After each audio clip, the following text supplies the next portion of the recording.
Hey, everybody. Here are 5 signs that you are in the right field, but maybe in the wrong. So, before quitting your job, watch this video. The problem might not be your career, it might be your role within it. So, sign number 1, you love the mission, but hate the day to day. So, here's an example: a teacher who loves education, loves schools, but hate classroom management. That's not burnout from the field, that's misplacement within it. That teacher may be built for curriculum development, school administration, or maybe even consulting on the side outside of education, but as a support to education, but maybe not delivering the education. Think about it like this: imagine you love basketball, everything about it. You love the game, you love the culture, and you get hired by your favorite team as a janitor. And all they do is make you sweep the courts. You don't hate basketball, you hate sweeping, you hate janitorial work. Those are 2 different problems.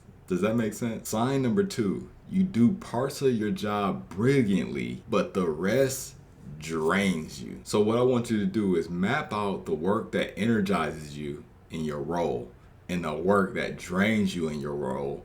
Write it down on a piece of paper, break the paper in 2 columns: work that energizes, work that drains you, and see what you come up with. If the draining column is more than 70, you're in the wrong seat. So then ask yourself, what's in each column, and which of the columns are you working in mostly, and what would you like to swap out? That'll give you a little idea of the type of seat that you should be sitting in your organization or your field. Sign number 3, you get pulled into work that's not technically your job. So people come to you often asking for you to do things or be a part of things that is not really a part of your job description. That's a signal.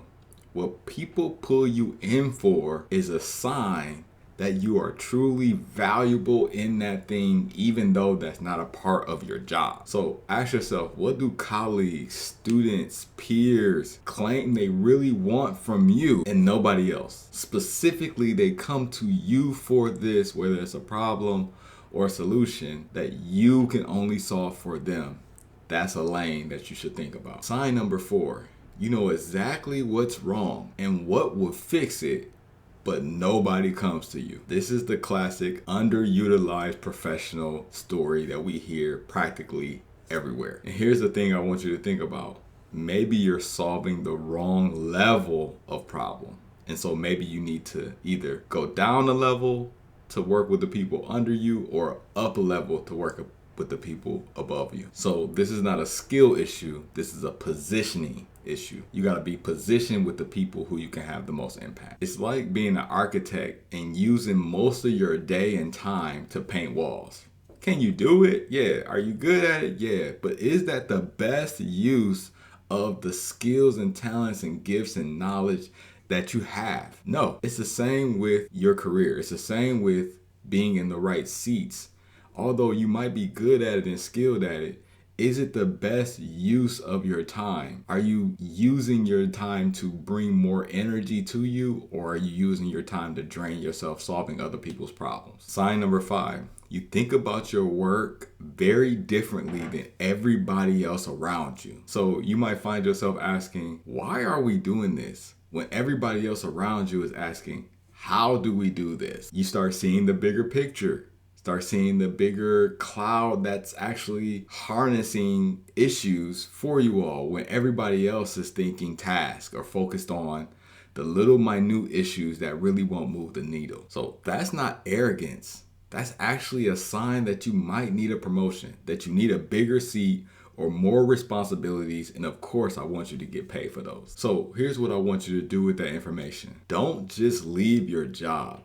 Get clear on what you are great at in your job first, and figure out how do you measure the value of it, so that you can go into the next conversation knowing exactly the impact that you have had. And that's the type of stuff that I teach in my career clarity coaching, is how to measure your impact for real sustainable opportunities that will come down the pipeline in the future. Even a lateral move might be good, but a lateral move without clarity is just moving from one seat of problems to another seat of problems, one table of problems to another table of problems. The grass is not always greener on the other side, especially when you make a lateral move. Make sure that you're clear enough that it's going to allow you to take a huge step forward. This is why I took a $60,000 pay cut to teach leadership as a doctoral student, making $16,000 a year with a wife, a child, a house, and a child in daycare, which is pretty much a second mortgage, so that I can then make the transition into a full-time faculty member 3 years later. And so a step back can set you up for a huge step forward if you are clear on what you really, really want. And if 2 or more of these signs really hit home, I'm going to encourage you to look at the core message blueprint, where we really get specific on the signs that you are actually using to grow your career. Many times the opportunity is right there.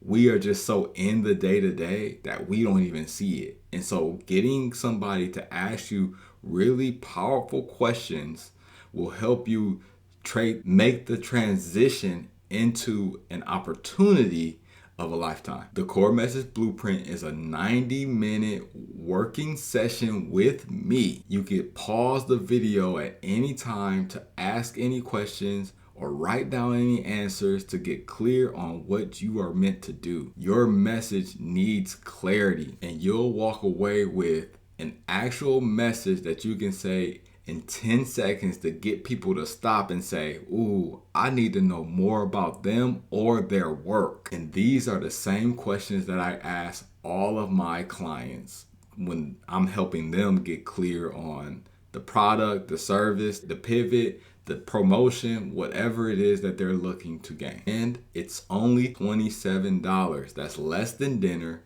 And that's way less than a conference that's not going to give you half the clarity that I'll give you in 90 minutes. And the link is in the description. So drop a comment. Which of the 5 signs hit the hardest for you? Make sure you like, you share, and subscribe if this video really helped. Of course, hit the notification bell so you can know when the next video is dropped. And don't forget to get the core message blueprint, and I'll see you in the next video.